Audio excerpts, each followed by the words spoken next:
क्यों व्यर्थ चिंता करते हो, किससे व्यर्थ डरते हो। कौन तुम्हें मार सकता है। आत्मा न पैदा होती है न मरती है। जो हुआ वह अच्छा ही हुआ, जो हो रहा है वह अच्छा ही हो रहा है, जो होगा वह भी अच्छा ही होगा। तुम भूत का पश्चाताप न करो, भविष्य की चिंता न करो। वर्तमान चल रहा है, वर्तमान में रहकर जीवन जीना ही सार्थक है। तुम्हारा क्या गया जो तुम रोते हो। तुम क्या लेकर आए थे जिसके खो जाने का तुम पश्चाताप करते हो। तुमने क्या पैदा किया था जिसका नाश हो गया। तुम कुछ भी लेकर नहीं आए, जो कुछ भी लिया यहीं से लिया, जो कुछ दिया यहीं पर दिया। खाली हाथ आए, खाली हाथ ही चले। जय श्री कृष्ण मेरे सभी प्यारे कथा श्रोताओं को। मेरा नाम है नमित अग्रवाल और स्वागत है आपका मेरे चैनल कथावाचक में। भगवत गीता का चौथा अध्याय चल रहा है। आइए आज की कथा आरंभ करते हैं। कर्म योग कर्म नहीं है, प्रत्युत सेवा है। सेवा में त्याग की मुख्यता होती है। सेवा और त्याग ये दोनों ही कर्म नहीं है, इन दोनों में विवेक की ही प्रधानता है। हमारे पास शरीर, इंद्रियां, मन, बुद्धि आदि जितनी भी वस्तुएं हैं वे सब मिली हुई हैं और बिछुड़ने वाली हैं। मिली हुई वस्तु को अपनी मानने का हमें अधिकार नहीं है। संसार से मिली वस्तु को संसार की ही सेवा में लगाने का हमें अधिकार है। जो वस्तु वास्तव में अपनी है उसका त्याग कभी हो ही नहीं सकता, और जो वस्तु अपनी नहीं है उसका त्याग स्वतः सिद्ध है। अतः त्याग उसी का होता है जो अपना नहीं है, पर जिसे भूल से अपना मान लिया है, अर्थात अपनेपन की मान्यता का ही त्याग होता है। इस प्रकार जो वस्तु अपनी है ही नहीं उसे अपना न मानना त्याग कैसे। यह तो विवेक है। कर्म सामग्री अपनी और अपने लिए नहीं है, प्रत्युत दूसरों की और दूसरों के लिए ही है। जैसे कि शरीर, इंद्रिया, मन, बुद्धि आदि। इसका संबंध संसार के साथ है, स्वयं के साथ इसका कोई संबंध नहीं है, क्योंकि स्वयं नित्य निरंतर निर्विकार रूप से एक रस रहता है। पर कर्म सामग्री पहले अपने पास नहीं थी, बाद में भी अपने पास नहीं रहेगी और अब भी निरंतर बिछुड़ रही है। इसलिए इसके द्वारा जो भी कर्म किया जाए वह दूसरों के लिए ही होता है, अपने लिए नहीं। इसमें एक मार्मिक बात है कि कर्म सामग्री के बिना कोई भी कर्म नहीं किया जा सकता। जैसे कितना ही बड़ा लेखक क्यों ना हो, स्याही, कलम और कागज के बिना वह कुछ भी नहीं लिख सकता। अतः जब कर्म सामग्री के बिना कुछ किया नहीं जा सकता, तब यह विधान मानना ही पड़ेगा कि अपने लिए कुछ करना नहीं है। कारण कि कर्म सामग्री का संबंध संसार के साथ है, अपने साथ नहीं। इसलिए कर्म सामग्री और कर्म सदा दूसरों के हित के लिए ही होते हैं, जिसे सेवा कहते हैं। दूसरों की ही वस्तु दूसरों को मिल गई तो यह सेवा कैसे। यह तो विवेक है। इस प्रकार त्याग और सेवा ये दोनों ही कर्म साध्य नहीं है, प्रत्युत विवेक साध्य है। मिली हुई वस्तु अपनी नहीं है, दूसरों के और दूसरों की सेवा में लगाने के लिए ही है। यह विवेक है। इसलिए मूलतः कर्मयोग कर्म नहीं है, प्रत्युत विवेक है। विवेक किसी कर्म का फल नहीं है, प्रत्युत प्राणी मात्र को अनादिकाल से स्वतः प्राप्त है। यदि विवेक किसी शुभ कर्म का फल होता तो विवेक के बिना उस शुभ कर्म को कौन करता, क्योंकि विवेक के द्वारा ही मनुष्य शुभ और अशुभ कर्म के भेद को जानता है तथा अशुभ कर्म का त्याग करके शुभ कर्म का आचरण करता है। अतः विवेक शुभ कर्मों का कारण है, कार्य नहीं। यह विवेक स्वतः सिद्ध है, इसलिए कर्म योग भी स्वतः सिद्ध है, अर्थात कर्म योग में परिश्रम नहीं है।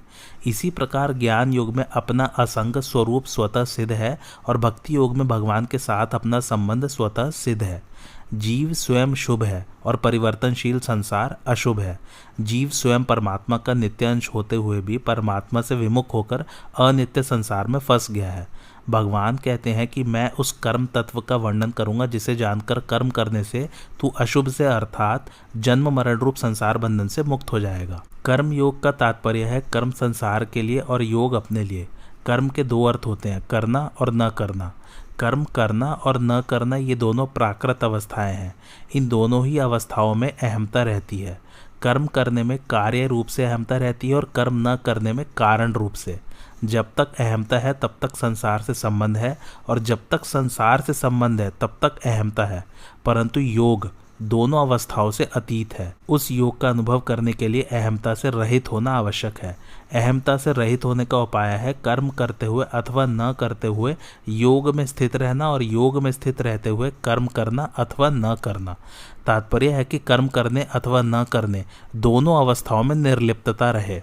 कर्म करने से संसार में और कर्म न करने से परमात्मा में प्रवृत्ति होती है। ऐसा मानते हुए संसार से निवृत्त होकर एकांत में ध्यान और समाधि लगाना भी कर्म करना ही है। एकांत में ध्यान और समाधि लगाने से तत्व का साक्षात्कार होगा। इस प्रकार भविष्य में परमात्म तत्व की प्राप्ति करने का भाव भी कर्म का सूक्ष्म रूप है। कारण कि करने के आधार पर ही भविष्य में तत्व प्राप्ति की आशा होती है, परंतु परमात्म तत्व करने और न करने दोनों से अतीत है। भगवान कहते हैं कि मैं वह कर्म तत्व कहूँगा जिसे जानने से तत्काल परमात्म तत्व की प्राप्ति हो जाएगी। इसके लिए भविष्य की अपेक्षा नहीं है, क्योंकि परमात्म तत्व संपूर्ण देश काल वस्तु व्यक्ति शरीर इंद्रिय मन बुद्धि प्राण आदि में समान रूप से परिपूर्ण है। मनुष्य अपने को जहाँ मानता है परमात्मा वही है। कर्म करते समय अथवा न करते समय दोनों अवस्थाओं में परमात्म तत्व का हमारे साथ संबंध ज्यों का त्यों रहता है।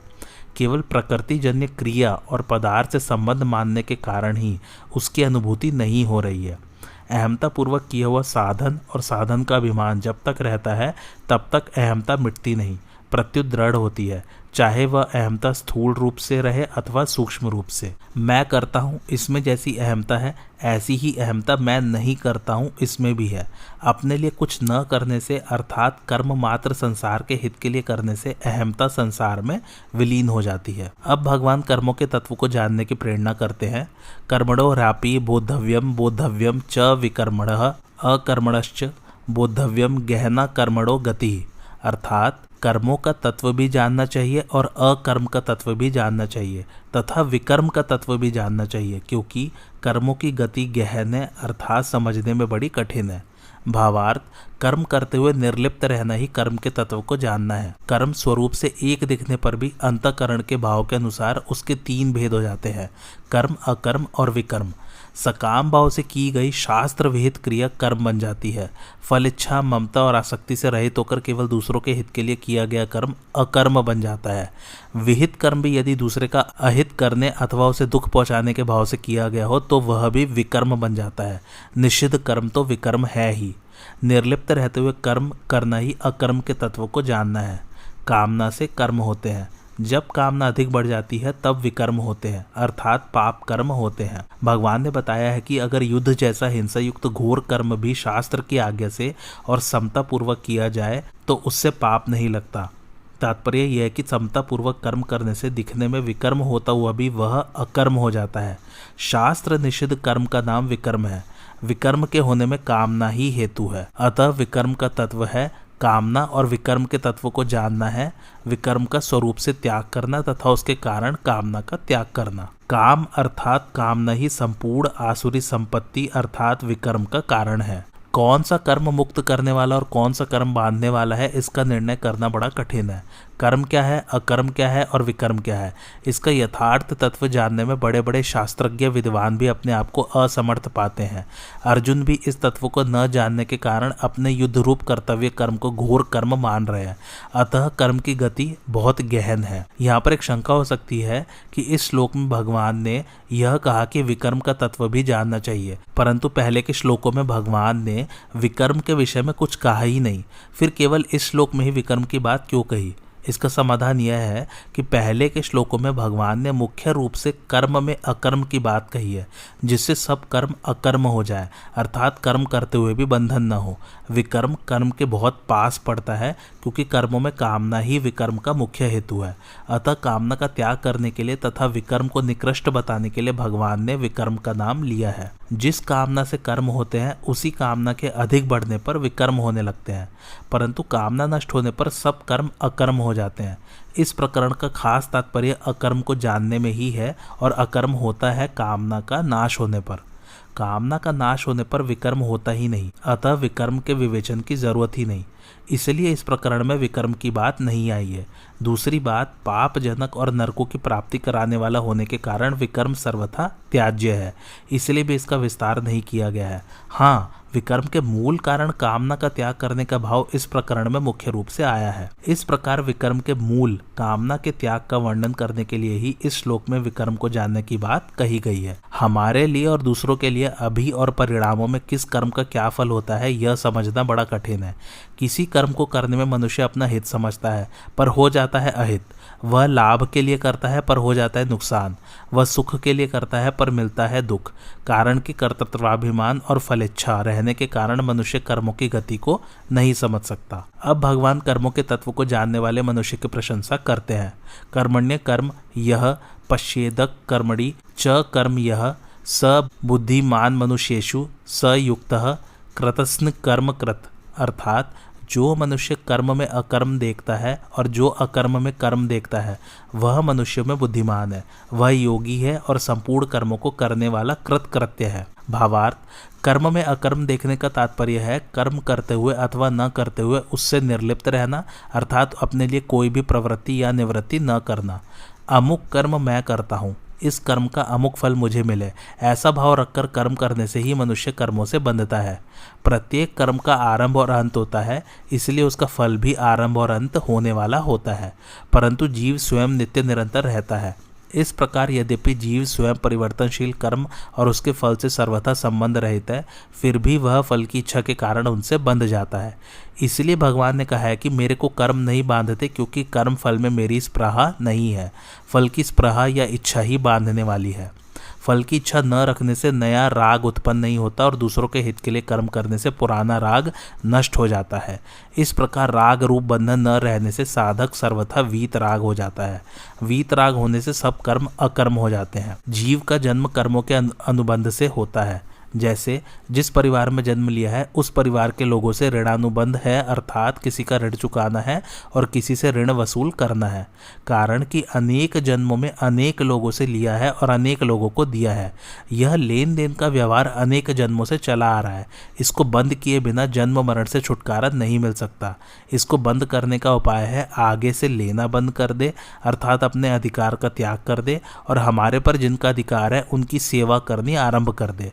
इस प्रकार नया ऋण ले नहीं और पुराना ऋण चुका दे तो ऋणानुबंध समाप्त हो जाएगा, अर्थात जन्म मरण बंद हो जाएगा। जैसे कोई दुकानदार अपनी दुकान उठाना चाहता है तो वह दो काम करेगा। पहला, जिसको देना है उसको दे देगा और दूसरा, जिससे लेना है वह ले लेगा अथवा छोड़ देगा। ऐसा करने से उसकी दुकान उठ जाएगी। अगर वह यह विचार रखेगा कि जो लेना है वह सबका सब ले लो तो दुकान उठेगी नहीं। कारण कि जब तक वह लेने की इच्छा से वस्तुएं देता रहेगा तब तक दुकान चलती ही रहेगी, उठेगी नहीं। अपने लिए कुछ भी न करने और न चाहने से असंगता स्वतः प्राप्त हो जाती है। कारण कि शरीर, इंद्रिय, मन, बुद्धि, प्राण और कर्म करने में उपयोगी सामग्री संसार के हैं और संसार की सेवा में लगाने के लिए ही मिले हैं, अपने लिए नहीं। इसलिए संपूर्ण कर्तव्य कर्म केवल संसार के हित के लिए ही करने से कर्मों का प्रवाह संसार की ओर चला जाता है और साधक स्वयं असंग निर्लिप्त रह जाता है। यही कर्म में अकर्म देखना है। जब तक प्रकृति के साथ संबंध है तब तक कर्म करना अथवा न करना दोनों ही कर्म है।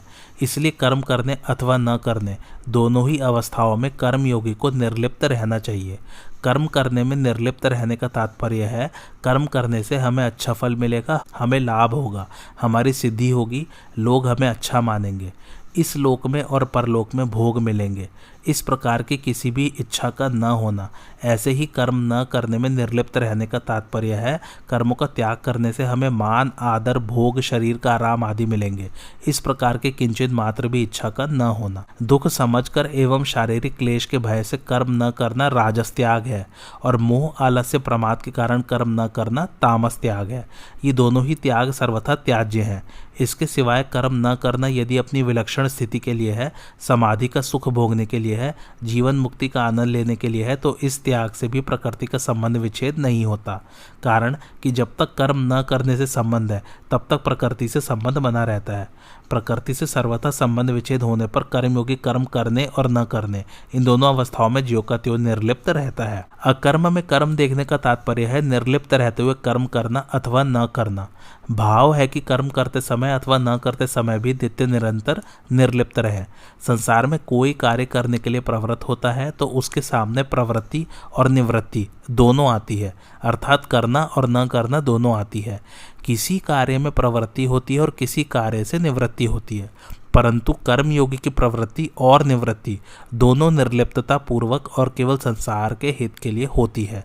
प्रवृत्ति और निवृत्ति दोनों से ही उसका कोई प्रयोजन नहीं होता। यदि प्रयोजन होता है तो वह कर्मयोगी नहीं है, प्रत्युत कर्मी है। साधक जब तक प्रकृति से अपना संबंध मानता है तब तक वह कर्म करने से अपनी सांसारिक उन्नति मानता है और कर्म न करने से अपनी पारमार्थिक उन्नति मानता है, परंतु वास्तव में प्रवृत्ति और निवृत्ति दोनों ही प्रवृत्ति है, क्योंकि दोनों में ही प्रकृति के साथ संबंध रहता है। जैसे चलना फिरना, खाना पीना आदि स्थूल शरीर की क्रियाएं हैं, ऐसे ही एकांत में बैठे रहना, चिंतन करना, ध्यान लगाना सूक्ष्म शरीर की क्रियाएं और समाधि लगाना कारण शरीर की क्रियाएं हैं। इसलिए निर्लिप्त रहते हुए ही लोक संग्रहार्थ कर्तव्य कर्म करना है, यही अकर्म में कर्म है। सांसारिक प्रवृत्ति और निवृत्ति दोनों कर्म है। प्रवृत्ति अथवा निवृत्ति करते हुए निर्लिप्त रहना और निर्लिप्त रहते हुए ही प्रवृत्ति अथवा निवृत्ति करना, इस प्रकार प्रवृत्ति और निवृत्ति दोनों में सर्वथा निर्लिप्त रहना योग है। इसी को कर्मयोग कहते हैं। यहाँ शंका ये हो सकती है कि कर्म करते हुए अथवा न करते हुए निर्लिप्त रहना और निर्लिप्त रहते हुए कर्म करना अथवा न करना, इन दोनों में अकर्म अर्थात एक निर्लिप्तता ही मुख्य हुई। फिर भगवान ने कर्म में अकर्म और अकर्म में कर्म, ये दो बातें क्यों कही हैं? इसका समाधान यह कि कर्म में अकर्म और अकर्म में कर्म, इन दोनों में एक निर्लिप्तता सार होते हुए भी पहले में कर्म करते हुए अथवा न करते हुए दोनों अवस्थाओं में रहने वाली निर्लिप्तता की मुख्यता है और दूसरे में निर्लिप्त रहते हुए कर्म करने अथवा न करने की मुख्यता है। तात्पर्य है कि निर्लिप्तता अपने लिए और कर्म संसार के लिए है, क्योंकि निर्लिप्तता का संबंध स्वयं के साथ है और कर्म करने अथवा न करने का संबंध पर के साथ है, अर्थात संसार के साथ है। इसलिए निर्लिप्तता स्वधर्म है और कर्म करना अथवा न करना परधर्म है। इन दोनों का विभाग सर्वथा अलग अलग बताने के लिए भगवान ने उपर्युक्त दो बातें कही हैं। कर्म में अकर्म और अकर्म में कर्म, ये दोनों बातें कर्मयोग की है, जिनका तात्पर्य यह है कि प्रकृति से तो सर्वथा संबंध विच्छेद हो जाए, अर्थात करने अथवा न करने से अपना कोई प्रयोजन न रहे और लोक संग्रह के लिए कर्मों को करना अथवा न करना हो। कारण कि कर्म करते हुए निर्लिप्त रहना और निर्लिप्त रहते हुए भी दूसरों के हित के लिए कर्म करना, ये दोनों ही गीता के सिद्धांत है। प्रवृत्ति और निवृत्ति दोनों प्रकृति के राज्य में ही है। प्रकृति निरंतर परिवर्तनशील है, इसलिए प्रवृत्ति का भी आरंभ और अंत होता है तथा निवृत्ति का भी आरंभ और अंत होता है, परंतु इनसे सर्वथा अतीत परम निवृत्त तत्व अपने स्वरूप का आदि और अंत नहीं होता। वह प्रवृत्ति और निवृत्ति के आरंभ में भी रहता है और उनके अंत में भी रहता है तथा प्रवृत्ति और निवृत्ति काल में भी ज्यों का त्यों रहता है। वह प्रवृत्ति और निवृत्ति दोनों का प्रकाशक और आधार है, इसलिए उसमें न प्रवृत्ति है और न निवृत्ति है। इस तत्व को समझने के लिए और उसमें स्थित होकर लोक संग्रहार्थ कर्म करने के लिए यहाँ कर्म में अकर्म और अकर्म में कर्म, ये दो बातें कही गई हैं। जो पुरुष कर्म में अकर्म देखता है और अकर्म में कर्म देखता है, अर्थात नित्य निरंतर निर्लिप्त रहता है, वही वास्तव में कर्म तत्व को जानने वाला है। जब तक वह निर्लिप्त नहीं हुआ है, अर्थात कर्म और पदार्थ को अपना और अपने लिए मानता है, तब तक उसने कर्म तत्व को समझा ही नहीं है। परमात्मा को जानने के लिए स्वयं को परमात्मा से अभिन्नता का अनुभव करना होता है और संसार को जानने के लिए स्वयं को संसार से सर्वथा भिन्नता का अनुभव करना होता है। कारण कि वास्तव में हम परमात्मा से अभिन्न हैं और संसार से भिन्न हैं, इसलिए कर्मों से अलग होकर अर्थात निर्लिप्त होकर ही कर्म तत्व को जान सकते हैं। कर्म आदि अंत वाले हैं और मैं नित्य रहने वाला हूँ, अतः मैं स्वरूप से कर्मों से अलग हूँ। इस वास्तविकता का अनुभव करना ही जानना है। वास्तविकता की तह में बैठे बिना जानना हो ही कैसे सकता है। जैसे काजल की कोठरी में प्रवेश करके भी काजल से सर्वथा निर्लिप्त रहना साधारण बुद्धिमान का काम नहीं है, ऐसे ही संपूर्ण कर्तव्य कर्मों को करते हुए भी कर्मों से सर्वथा निर्लिप्त रहना साधारण बुद्धिमान के वश का काम नहीं है। इसलिए भगवान ऐसे कर्मयोगी को मनुष्यों में बुद्धिमान कहते हैं। भगवान मानो यह बताते हैं कि जिसने कर्म में अकर्म और अकर्म में कर्म के तत्व को जान लिया है, उसने सब कुछ जान लिया है, अर्थात वह ज्ञातव्य हो गया है। कर्मयोगी सिद्धि असिद्धि में सम रहता है। कर्म का फल मिले या ना मिले उसमें कभी विषमता नहीं आती, क्योंकि उसने फलेच्छा का सर्वथा त्याग कर दिया है। समता का नाम योग है। वह नित्य निरंतर समता में स्थित है, इसलिए वह योगी है। प्राणी मात्र का परमात्मा से स्वतः सिद्ध नित्य योग है, परंतु मनुष्य ने संसार से अपना संबंध मान लिया, इसी से वह उस नित्य योग को भूल गया। तात्पर्य यह कि जड़ के साथ अपना संबंध मानना ही परमात्मा के साथ अपने नित्य संबंध को भूलना है। कर्मयोगी फलेच्छा, ममता और आसक्ति का त्याग करके केवल दूसरों के लिए ही कर्तव्य कर्म करता है, जिससे उसका जड़ से माना हुआ संबंध टूट जाता है और उसे परमात्मा से स्वतः सिद्ध नित्य योग की अनुभूति हो जाती है। इसलिए उसे योगी कहा गया है। जब तक कुछ पाना शेष रहता है तब तक करना शेष रहता ही है, अर्थात जब तक कुछ न कुछ पाने की इच्छा रहती है तब तक करने का राग नहीं मिटता। नाशवान कर्मों से मिलने वाला फल भी नाशवान ही होता है। जब तक नाशवान फल की इच्छा है तब तक करना समाप्त नहीं होता, परंतु जब नाशवान से सर्वथा संबंध छूटकर परमात्मा प्राप्ति रूप अविनाशी फल की प्राप्ति हो जाती है तब करना सदा के लिए समाप्त हो जाता है और कर्मयोगी का कर्म करने तथा न करने से कोई प्रयोजन नहीं रहता।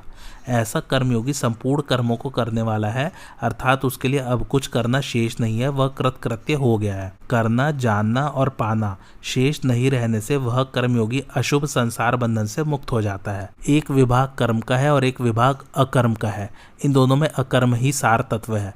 इसलिए जो मनुष्य कर्म में अकर्म देखता है अर्थात कर्म करते हुए निर्लिप्त रहता है, और जो अकर्म में कर्म देखता है अर्थात निर्लिप्त रहते हुए कर्म करता है, उसके लिए कुछ भी करना, जानना और पाना शेष नहीं रहता। जैसे किसी कर्म के आरंभ में तो गणेश जी का पूजन करते हैं, पर कर्म करते समय हरदम उनका पूजन नहीं करते। ऐसे ही कोई यह न समझ ले कि कर्म के आरंभ में एक बार निर्लिप्त हो जाए तो अब उस निर्लिप्तता को हरदम नहीं रखना है। इसलिए भगवान ने यहाँ उपर्युक्त दो बातें कही हैं। तात्पर्य है कि अपने में कभी भी लिप्तता अर्थात फलेच्छा नहीं आनी चाहिए, अर्थात हरदम निर्लिप्त रहना चाहिए।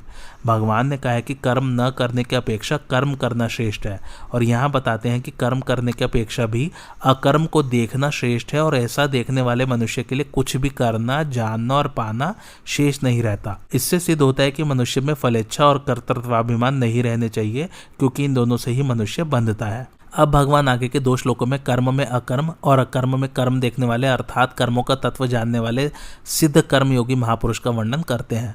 यस्य सर्वे समारंभा काम संकल्प वर्जिता ज्ञानाग्नि दग्ध कर्माणम तमाहु पंडितम बुधा, अर्थात जिसके संपूर्ण कर्मों के आरंभ संकल्प और कामना से रहित हैं तथा जिसके संपूर्ण कर्म ज्ञान रूपी अग्नि से जल गए हैं, उसको ज्ञानी जन भी पंडित कहते हैं। भावार्थ, विषयों का बार बार चिंतन होने से, उनकी बार बार याद आने से उन विषयों में ये विषय अच्छे हैं, काम में आने वाले हैं, जीवन में उपयोगी हैं और सुख देने वाले हैं, ऐसी सम्यक बुद्धि का होना संकल्प है। और ये विषय पदार्थ हमारे लिए अच्छे नहीं है, हानिकारक है, ऐसी बुद्धि का होना विकल्प है। ऐसे संकल्प और विकल्प बुद्धि में होते रहते हैं। जब विकल्प मिटकर केवल एक संकल्प रह जाता है तब ये विषय पदार्थ हमें मिलने चाहिए, ये हमारे होने चाहिए।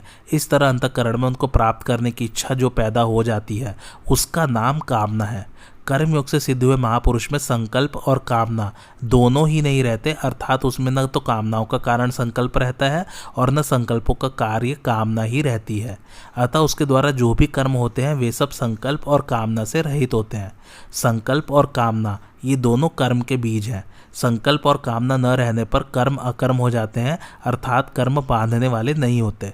सिद्ध महापुरुष में भी संकल्प और कामना न रहने से उसके द्वारा होने वाले कर्म बंधन कारक नहीं होते। उसके द्वारा लोक संग्रहार्थ, कर्तव्य परंपरा सुरक्षार्थ संपूर्ण कर्म होते हुए भी वह उन कर्मों से स्वतः सर्वथा निर्लिप्त रहता है।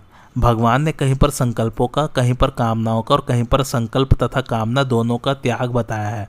अतः जहाँ केवल संकल्पों का त्याग बताया गया है वहाँ कामनाओं का, और जहाँ केवल कामनाओं का त्याग बताया गया है वहाँ संकल्पों का त्याग भी समझ लेना चाहिए, क्योंकि संकल्प कामनाओं का कारण है और कामना संकल्पों का कार्य है। तात्पर्य है कि साधक को संपूर्ण संकल्पों और कामनाओं का त्याग कर देना चाहिए। मोटर की 4 अवस्थाएं होती हैं। पहली, मोटर गैरेज में खड़ी रहने पर न इंजन चलता है और न पहिए चलते हैं। दूसरी, मोटर चालू करने पर इंजन तो चलने लगता है पर पहिए नहीं चलते। तीसरी, मोटर को वहां से रवाना करने पर इंजन भी चलता है और पहिए भी चलते हैं। चौथी, निरापद ढलवा मार्ग आने पर इंजन को बंद कर देते हैं और पहिए चलते रहते हैं। इसी प्रकार मनुष्य की भी 4 अवस्थाएं होती हैं। पहली, न कामना होती है और न कर्म होता है। दूसरी, कामना होती है पर कर्म नहीं होता। तीसरी, कामना भी होती है और कर्म भी होता है। चौथी, कामना नहीं होती और कर्म होता है। मोटर की सबसे उत्तम चौथी अवस्था यह है कि इंजन न चले और पहिए चलते रहें, अर्थात तेल भी खर्च न हो और रास्ता भी तय हो जाए। इसी तरह मनुष्य की सबसे उत्तम अवस्था यह है कि कामना न हो और कर्म होते रहें। ऐसी अवस्था वाले मनुष्य को ज्ञानी जन भी पंडित कहते हैं। कर्मयोग से सिद्ध महापुरुष के द्वारा हर एक कर्म सुचारू रूप से सांगोपांग और तत्परता पूर्वक होता है। दूसरा एक भाव यह भी है कि उसके कर्म शास्त्र सम्मत होते हैं, उसके द्वारा करने योग्य कर्म ही होते हैं। जिससे किसी का अहित होता हो वह कर्म उससे कभी नहीं होता। उसके द्वारा होने वाले सबके सब कर्म संकल्प और कामना से रहित होते हैं। कोई सा भी कर्म संकल्प सहित नहीं होता। प्रातः उठने से लेकर रात में सोने तक शौच, स्नान, खाना पीना, पाठ पूजा, जप, चिंतन, ध्यान, समाधि आदि शरीर निर्वाह संबंधी संपूर्ण कर्म संकल्प और कामना से रहित ही होते हैं। कर्मों का संबंध शरीर संसार के साथ है, स्व के साथ नहीं, क्योंकि कर्मों का आरंभ और अंत होता है, पर स्वरूप सदा जो का त्यों रहता है। इस तत्व को ठीक ठीक जानना ही ज्ञान है।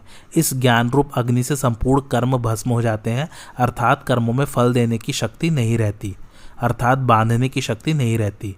वास्तव में शरीर और क्रिया दोनों संसार से अभिन्न है, पर स्वयं सर्वथा भिन्न होता हुआ भी भूल से इनके साथ अपना संबंध मान लेता है। जब महापुरुष का अपने कहलाने वाले शरीर के साथ भी कोई संबंध नहीं रहता, तब जैसे संसार मात्र से सब कर्म होते हैं, ऐसे ही उसके कहलाने वाले शरीर से सब कर्म होते हैं।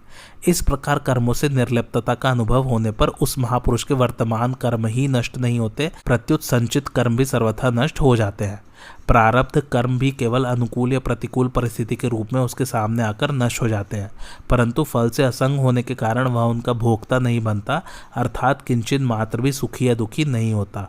इसलिए प्रारब्ध कर्म भी अस्थायी परिस्थिति मात्र उत्पन्न करके नष्ट हो जाते हैं। जो कर्मों का स्वरूप से त्याग करके परमात्मा में लगा हुआ है, उस मनुष्य को समझना तो सुगम है, पर जो कर्मों से किंचित मात्र भी लिप्त हुए बिना तत्परता पूर्वक कर्म कर रहा है, उसे समझना कठिन है।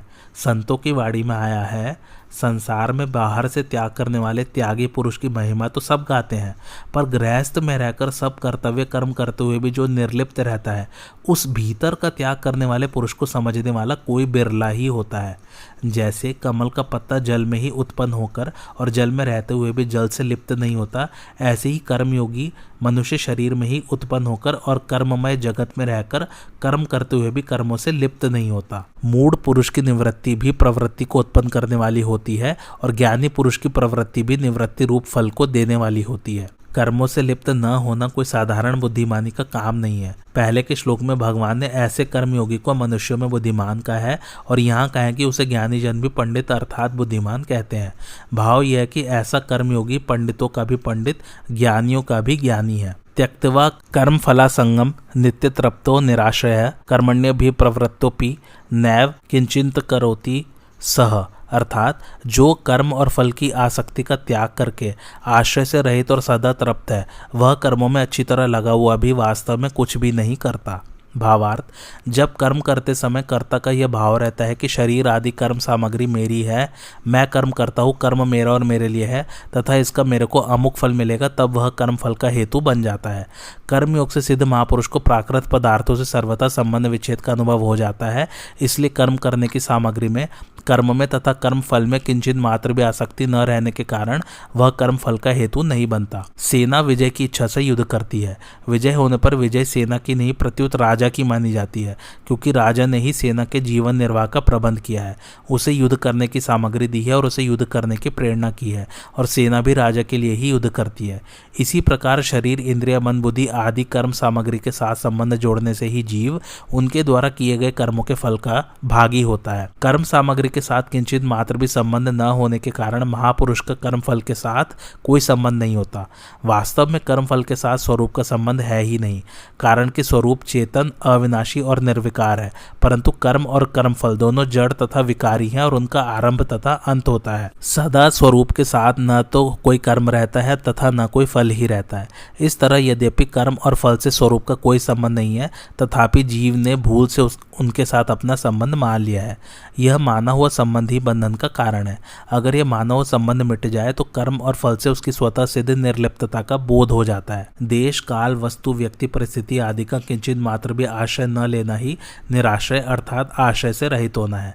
कितना ही बड़ा धनी राजा महाराजा क्यों न हो, उसको देश काल आदि का आश्रय लेना ही पड़ता है। परंतु कर्मयोग से सिद्ध महापुरुष देश काल आदि का कोई आश्रय नहीं मानता। आश्रय मिले या न मिले इसकी उसे किंचित मात्र भी परवाह नहीं होती, इसलिए वह निराश्रय होता है। जीव परमात्मा का सनातन अंश होने से सत स्वरूप है। सत का कभी अभाव नहीं होता, परंतु जब वह असत के साथ अपना संबंध मान लेता है तब उसे अपने में अभाव अर्थात कमी का अनुभव होने लगता है। उस कमी की पूर्ति करने के लिए वह सांसारिक वस्तुओं की कामना करने लगता है। इच्छित वस्तु के मिलने से एक तृप्ति होती है, परंतु वह तृप्ति ठहरती नहीं, वह क्षणिक होती है। कारण कि संसार की प्रत्येक वस्तु व्यक्ति परिस्थिति आदि प्रतिक्षण अभाव की ओर जा रही है, अतः उनके आश्रित रहने वाली तृप्ति स्थायी कैसे रह सकती है। सत वस्तु की तृप्ति असत वस्तु से हो ही कैसे सकती है। अतः जीव जब तक उत्पत्ति विनाशील क्रियाओं और पदार्थों से अपना संबंध मानता है तथा उनके आश्रित रहता है, तब तक उसे स्वतः सिद्ध नित्य तृप्ति का अनुभव नहीं होता। कर्मयोग से सिद्ध महापुरुष निराश्रय अर्थात संसार के आश्रय से सर्वथा रहित होता है, इसलिए उसे स्वतः सिद्ध नित्य तृप्ति का अनुभव हो जाता है। कर्म योग से सिद्ध महापुरुष के द्वारा होने वाले सब कर्म सांगोपांग रीति से होते हैं, क्योंकि कर्म फल में उसकी किंचित मात्र भी आसक्ति नहीं होती। उसके संपूर्ण कर्म केवल संसार के हित के लिए होते हैं। जिसकी कर्म फल में आसक्ति होती है वह सांगोपांग रीति से कर्म नहीं कर सकता, क्योंकि फल के साथ संबंध होने से कर्म करते हुए बीच बीच में फल का चिंतन होने से उसकी शक्ति व्यर्थ खर्च हो जाती है, जिससे उसकी शक्ति पूरी तरह कर्म करने में नहीं लगती। सांगोपांग रीति से सब कर्म करते हुए भी वह वास्तव में किंचित मात्र भी कोई कर्म नहीं करता, क्योंकि सर्वथा निर्लिप्त होने के कारण कर्म का स्पर्श ही नहीं होता। उसके सब कर्म अकर्म हो जाते हैं। जब वह कुछ भी नहीं करता तब वह कर्म फल से बंध ही कैसे सकता है। भगवान ने कहा है कि कर्मफल का त्याग करने वाले कर्मयोगी को कर्मों का फल भी कहीं भी नहीं मिलता। प्रकृति निरंतर क्रियाशील है, अतः जब तक प्रकृति के गुणों से संबंध है तब तक कर्म न करते हुए मनुष्य का कर्मों के साथ संबंध हो जाता है। प्रकृति गुणों से संबंध न रहने पर मनुष्य कर्म करते हुए भी कुछ नहीं करता। कर्मयोग से सिद्ध महापुरुष का प्रकृति जन्य गुणों से कोई संबंध नहीं रहता, इसलिए वह लोक हितार्थ सब कर्म करते हुए भी वास्तव में कुछ नहीं करता। जब तक मनुष्य में कर्तृत्व है तब तक वह करता है तो करता है, नहीं करता है तो करता है, परंतु कर्तृत्व मिटने पर वह कभी कुछ नहीं करता। अब भगवान निवृत्ति परायण और प्रवृत्ति परायण कर्मयोग के साधक की कर्मों से निर्लिप्तता का वर्णन करते हैं। निराशीरियत चित्तात्मा त्यक्त सर्व परिग्रह शारीरम केवलम कर्म कुर्वन्नाप्नोति किलबशम, अर्थात जिसका शरीर और अंतःकरण अच्छी तरह से वश में किया हुआ है, जिसने सब प्रकार के संग्रह का परित्याग कर दिया है, ऐसा इच्छा रहित कर्मयोगी केवल शरीर संबंधी कर्म करता हुआ भी पाप को प्राप्त नहीं होता। भावार्थ, संसार में आशा या इच्छा रहने के कारण ही शरीर इंद्रिया मन आदि वश में नहीं होते। कर्मयोगी में आशा या इच्छा नहीं रहती, अतः उसके शरीर इंद्रिय और अंतःकरण स्वतः वश में रहते हैं। इनके वश में रहने से उसके द्वारा व्यर्थ की कोई क्रिया नहीं होती। कर्मयोगी अगर सन्यासी है तो वह सब प्रकार की भोग सामग्री के संग्रह का स्वरूप से त्याग कर देता है। अगर वह गृहस्थ है तो वह भोग बुद्धि से किसी भी सामग्री का संग्रह नहीं करता। उसके पास जो भी सामग्री है उसको वह अपनी और अपने लिए न मानकर संसार की और संसार के लिए ही मानता है तथा संसार के सुख में ही उस सामग्री को लगाता है। भोग बुद्धि से संग्रह का त्याग करना तो साधक मात्र के लिए आवश्यक है। कर्मयोगी में आशा, कामना, स्पृहा, वासना आदि नहीं रहते। वह बाहर से ही भोग सामग्री के संग्रह का त्याग करता हो, इतनी ही बात नहीं है, प्रत्युत वह भीतर से भी भोग सामग्री की आशा या इच्छा का त्याग कर देता है। आशा या इच्छा का सर्वथा त्याग न होने पर भी उसका उद्देश्य इनके त्याग का ही रहता है। शरीर संबंधी कर्म के दो अर्थ होते हैं, एक तो शरीर से होने वाला कर्म और दूसरा शरीर निर्वाह के लिए किया जाने वाला कर्म। कर्म केवल शरीर इंद्रिया मन बुद्धि के द्वारा ही हो रहे हैं, मेरा उनसे कुछ भी संबंध नहीं है, ऐसा मानकर कर्मयोगी अंतःकरण की शुद्धि के लिए कर्म करते हैं। निवृत्ति परायण कर्मयोगी केवल उतने ही कर्म करता है जितने से केवल शरीर निर्वाह हो जाए। जो कर्म करने अथवा न करने से अपना किंचित मात्र भी संबंध रखता है वह पाप को अर्थात जन्म मरण रूप बंधन को प्राप्त होता है, परंतु आशा रहित कर्मयोगी कर्म करने अथवा न करने से अपना कुछ भी संबंध नहीं रखता, इसलिए वह पाप को प्राप्त नहीं होता, अर्थात उसके सब कर्म अकर्म हो जाते हैं। निवृत्ति परायण होने पर भी कर्मयोगी कभी आलस्य प्रमाद नहीं करता। आलस्य प्रमाद का भी भोग होता है। एकांत में यूं ही पड़े रहने से आलस्य का भोग होता है और शास्त्र विरुद्ध तथा निरर्थक कर्म करने से प्रमाद का भोग होता है। इस प्रकार निवृत्ति में आलस्य के सुख का और प्रवृत्ति में प्रमाद के सुख का भोग हो सकता है। अतः आलस्य प्रमाद से मनुष्य पाप को प्राप्त होता है, परंतु बहुत कम कर्म करने पर भी निवृत्ति परायण कर्मयोगी में किंचित मात्र भी आलस्य प्रमाद नहीं आते। उसके शरीर, इंद्रिय और अंतःकरण संयत है, इसलिए उसमें आलस्य प्रमाद आ ही नहीं सकते।